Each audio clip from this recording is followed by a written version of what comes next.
Hello everyone, welcome to the study hub. I hope आप सब अच्छे से होंगे। तो हम फंडामेंटल राइट्स के ऊपर आज आपके एमसीक्यू प्रैक्टिस करेंगे। Okay, making of the constitution के ऊपर हमने किए थे। आज हम फंडामेंटल राइट्स के ऊपर करेंगे। उसके बाद आपके फंडामेंटल ड्यूटी और डीपीएसपी के ऊपर करेंगे। और इस तरह से आपकी पॉलिटी जो सेक्शन है पॉलिटी वाला, वो काफ़ी हद तक आपका स्ट्रॉन्ग हो जाएगा। ओके, तो पहले फंडामेंटल राइट्स अच्छे से पढ़िएगा जो मैंने आपको पढ़ाया था, उसके बाद इन क्वेश्चंस को प्रैक्टिस कीजिएगा। ओके, तो देखिए पहला क्वेश्चन है आपके सामने। क्वेश्चन नंबर 1 ये बता रहा है कि भाई बताओ, first country to have fundamental rights in their constitution. उस कंट्री का नाम बताओ जिनके कॉन्स्टिट्यूशन में पहली बार हमें दुनिया में फंडामेंटल राइट्स देखने को मिले थे, कि ये पहली कंट्री है जिनने फंडामेंटल राइट्स अपने कानून में डाले थे। आपके सामने ऑप्शन है यूएसए, यूके, इंडिया या फिर फ्रांस। तो इसका राइट आंसर क्या है? इसका राइट आंसर होगा आपका ऑप्शन ए, यानी यूनाइटेड स्टेट्स ऑफ अमेरिका। तो USA was the first country to give a constitutional status to fundamental rights. तो यूएसए पहली कंट्री थी जिन्होंने फंडामेंटल राइट्स को कॉन्स्टिट्यूशनल स्टेटस दिया था, कॉन्स्टिट्यूशन के अंदर डाला था। ओके, तो हमारे इंडिया में भी जो फंडामेंटल राइट्स है वो लार्जली किससे इंस्पायर्ड है? इसी से, बिल ऑफ राइट्स उनको यूएसए में बोलते थे, उसी से इंस्पायर्ड है, वहीं से हमने लिए हैं। ओके, अब नेक्स्ट क्वेश्चन है, fundamental rights in constitution is given in हमारे in Indian constitution. Okay, Indian constitution के अंदर जो फंडामेंटल राइट्स हैं वो किसके अंदर दिए हैं? ऑप्शन ए है part 4 article 12 to 35। Option B part 3 article 14 से लेकर 28।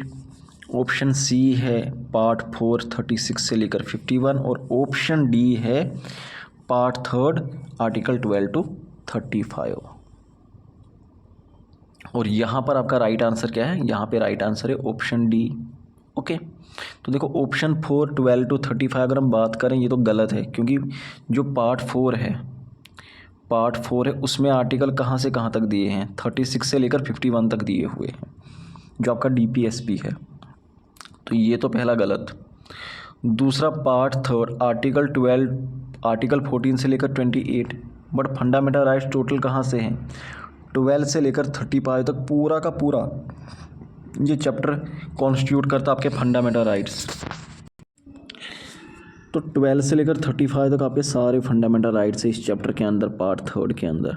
ओके, तो इसलिए ये आपका सही ऑप्शन डी बन जाएगा आपका। ओके, उसके बाद ये बता रहा है कि फंडामेंटल राइट्स क्या हैं। क्या फंडामेंटल राइट कॉन्स्टिट्यूशनल राइट्स हैं, या ये लीगल राइट्स हैं, या ये ऑर्डिनरी राइट्स हैं, या फिर ये तीनों ही कैटेगरी में फॉल करते हैं? ओके, तो यहाँ पर हमें थोड़ा सा राइट्स के बारे में आइडिया होना चाहिए, राइट्स कितने किस्म के होते हैं। ओके, तो थोड़ा सा यहाँ पर देख लो। अगर हम बात करें राइट्स की, तो राइट्स को ब्रॉडली हम 2 कैटेगरीज में डिवाइड करते हैं। कितनी कैटेगरीज में? 2 कैटेगरीज में। एक होते हैं आपके कॉन्स्टिट्यूशनल राइट्स और दूसरे होते हैं आपके ऑर्डिनरी राइट्स। कॉन्स्टिट्यूशनल राइट्स वो राइट्स होंगे जो कॉन्स्टिट्यूशन के अंदर होंगे, यानी जो बुक है कॉन्स्टिट्यूशन उसके अंदर होंगे। ओके, और दूसरे वो हो गए जो आपके पार्लियामेंट कोई कानून पास करेगा और उसके अंदर वो आपको कोई राइट देगा, वो कहलाएगा आपका ऑर्डिनरी राइट, और इसी को हम लीगल राइट भी बोलते हैं।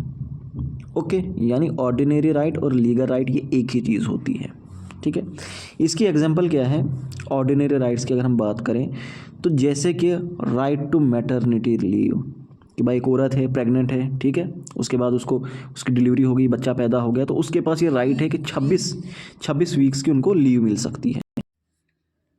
इसी तरह से मनरेगा के बारे में अगर आपने सुना है, जहाँ पर 100 दिन का 100 दिन का एम्प्लॉयमेंट प्रोवाइड किया जाता है अनस्किल्ड लेबर को, राइट टू 100 days ऑफ, मतलब एक मनरेगा के अंदर, मनरेगा देखो ये कानून है, ओके, उसके अंदर ये है कि भाई अगर आप अनस्किल्ड लेबर हो, आपके पास कोई जॉब नहीं, कुछ नहीं, तो आपको 100 दिन का रोज़गार प्रोवाइड किया जाता है। तो ये आपका हक है, ओके, जो कौन प्रोवाइड कर रहा है, पार्लियामेंट ने लॉ बनाया, उसके अंडर है। इसी तरह से मोटर व्हीकल एक्ट के अंदर है कि भाई अगर आप 18 साल के ऊपर हो और आपने एक सिंपल प्रोसीजर फॉलो करके एक आरटीओ के सामने आपने ट्राई निकाल दी गाड़ी की, तो आपके पास राइट बन जाता है, right to have driving licence, okay. तो ये क्या है, ये भी तो राइट्स हैं, लेकिन ये कौन से राइट्स हैं, ये फंडामेंटल राइट्स नहीं हैं। ये कौन से राइट्स हैं, ये ऑर्डिनरी राइट्स हैं, ये लीगल राइट्स हैं जो पार्लियामेंट लॉ बनाकर आपको प्रोवाइड कर रहा है, ओके। मोटर व्हीकल एक्ट के अंदर आपको ड्राइविंग लाइसेंस का राइट मिल गया, ओके। मैटरनिटी लीव का राइट आपको मिल गया, मनरेगा के अंदर आपको 100 दिन के रोजगार का राइट मिल गया, ओके। ये पार्लियामेंट ने बनाए। कॉन्स्टिट्यूशनल वो हो गए जो कॉन्स्टिट्यूशन के अंदर, बुक के अंदर लिखे हुए होंगे, जो हमारी कॉन्स्टिट्यूंट असेंबली ने जब कॉन्स्टिट्यूशन बनाया था उस वक्त उन्होंने ऐड किए थे, ओके। ये दो तरह के होते हैं, कितने, दो तरह के। एक तो वो होंगे जो आपके पार्ट थर्ड के अंदर आएंगे, और एक वो होंगे जो पार्ट थर्ड के बाहर होंगे। जो पार्ट थर्ड के अंदर आएंगे इनको बोलेंगे हम फंडामेंटल राइट्स, और जो पार्ट थर्ड के बाहर होंगे इनको सिंपली कॉन्स्टिट्यूशनल राइट बोलेंगे। अब जैसे कि इसकी मैं बात करूं, कॉन्स्टिट्यूशनल राइट्स, जैसे कि राइट टू वोट है आर्टिकल 326 के अंदर, ये क्या है, राइट टू वोट, ये कोई फंडामेंटल राइट नहीं है, ये आपका कॉन्स्टिट्यूशनल राइट है। Right to property article 300A, हालांकि ये पहले फंडामेंटल राइट था, लेकिन अब इसको क्या बनाया गया है, ये सिंपली कॉन्स्टिट्यूशनल राइट है, right to property article 300A, okay. और पार्ट थर्ड आ गए आपके फंडामेंटल राइट्स। तो फंडामेंटल राइट जो है ये क्या है, तो फंडामेंटल राइट्स आपके क्या है, ये कॉन्स्टिट्यूशनल राइट्स हैं। लीगल राइट, क्या ये लीगल राइट है, लीगल राइट नहीं है, ऑर्डिनरी राइट नहीं है, ये आपके कॉन्स्टिट्यूशनल राइट है, ओके। इसी तरह से मान लो आपको पूछा जाएगा राइट टू वोट क्या है, तो राइट टू वोट जो है वो भी आपका क्या है, कॉन्स्टिट्यूशनल राइट है। कहानी क्लियर, आगे बढ़ते हैं। उसके बाद ये बता रहा है, एक सेकेंड, इसको मैं इरेज कर लेता हूँ, ठीक है। The source of fundamental rights is, भाई फंडामेंटल राइट्स कहाँ से आए हमारे पास, सोर्स क्या है, क्या पार्लियामेंट्री लॉज हैं, पार्लियामेंट ने दिए, कॉन्स्टिट्यूशन ने दिए, या दोनों ने ही दिया, या दो में से किसी ने भी नहीं दिए। तो सोर्स क्या है फंडामेंटल राइट्स का, ये है। तो बताइए इसका राइट आंसर क्या होगा। अभी जो मैंने आपको फ्लो चार्ट समझाया उससे हो सकता है आप ये सोच रहे होंगे कि ये फंडामेंटल राइट्स तो कॉन्स्टिट्यूशन राइट्स हैं, ये सिर्फ कॉन्स्टिट्यूशन के अंदर है, पार्लियामेंट कोई फंडामेंटल राइट नहीं दे सकता। लेकिन ऐसा नहीं है। मैं आपको सिंपल से एक एग्जांपल दूंगा कि फंडामेंटल राइट्स हमें पार्लियामेंट भी प्रोवाइड करता है। कैसे, जैसे आपको मालूम होगा 86th constitutional amendment act 2002, 86 constitutional amendment act 2002 आई थी, ये हमने पढ़ा भी था आर्टिकल 21 जब हम पढ़ रहे थे। तो उसके अंदर हमने देखा था ये अमेंडमेंट की गई थी पार्लियामेंट के द्वारा।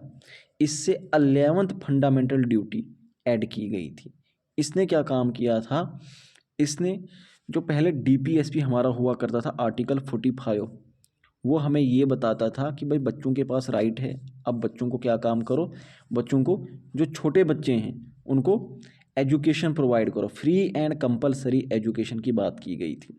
और उसी को 86 कॉन्स्टिट्यूशनल अमेंडमेंट एक्ट 2002 के ज़रिए फिर क्या काम किया था, एक आर्टिकल लाया गया था, आर्टिकल 21A उसको बोलते हैं। तो ये 21A क्या है, ये फंडामेंटल राइट के ही अंदर है ना, आर्टिकल 20 और उसके बाद 21।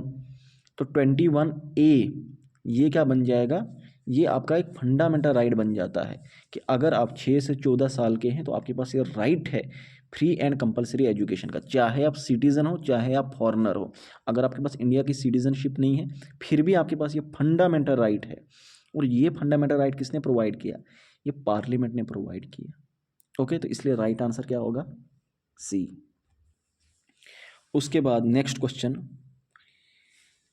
क्वेश्चन बता रहा है, आई थिंक ये थोड़ी लंबा हो जाएगा लेक्चर में, चाहता हूँ कि 10 मिनट तक की हो, 10 मिनट से ज़्यादा ना हो जाए, ठीक है। इतने क्वेश्चन काफ़ी हैं, बाकी हम नेक्स्ट लेक्चर में हम कर देते हैं, ठीक है। तो अभी इनमें अगर कोई भी कन्फ्यूजन है पीछे, देखो हमने कितने किए, 4 ही हमने किए हैं, 4 ही किए, लेकिन काफ़ी है क्योंकि थोड़ा सा ये कॉन्सेप्चुअल था, समझाना भी ज़रूरी था साथ साथ में। तो बाकी हम नेक्स्ट लेक्चर में करेंगे, इतना काफ़ी है। ठीक है, थैंक यू सो मच।